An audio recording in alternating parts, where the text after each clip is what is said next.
First পর্ব চলছে। চান করিয়ে বরণ করার পর মাথায় গামছা দিয়ে উঠবে, তারপর এই ড্রেসটা পরিয়ে পৈতেতে বসার জন্য রেডি করা হচ্ছে।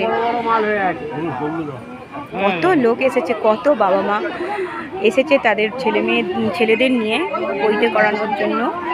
যাদের বাড়ির সামর্থ্য নেই, এই দেখুন,